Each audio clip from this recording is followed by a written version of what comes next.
একটা কথাই বলতে পারি যে আমি তো নিজে দেখেছি এইটা, এবং ইমোশনাল তো হয়েছি। তো বেশি ইমোশনাল হয়ে পড়েছি যখন দর্শকের কমেন্ট এবং দর্শকের রেসপন্সে আমি দর্শক আর কাঁদবে কি, আমি তো নিজেই কাঁদছি, এবং একটা পর্যায়ে আমি সব বন্ধ করে দিয়েছি, কারণ আমি আর নিতে পারছিলাম না।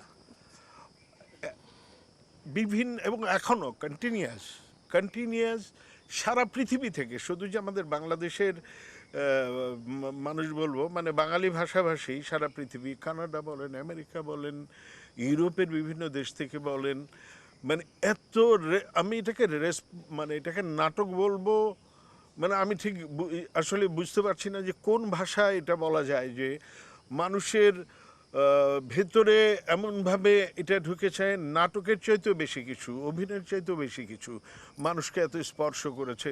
এবং কোনোটাই কোনো কাল্পনিক কোনো বিষয় না। আমি আসলে বিষয়টা ঠিক গুছিয়ে বলতেও পারছি না, আমি এখনও ইমোশনাল।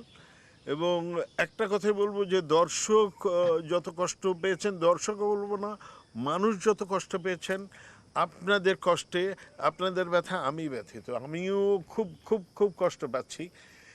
এইটুকুই বলতে পারি। আসলে এটা নিয়ে বলতে গেলে বারবার ইমোশনালি হয়ে যাচ্ছি, কিছু এরপর আর বলার কিছু থাকে না।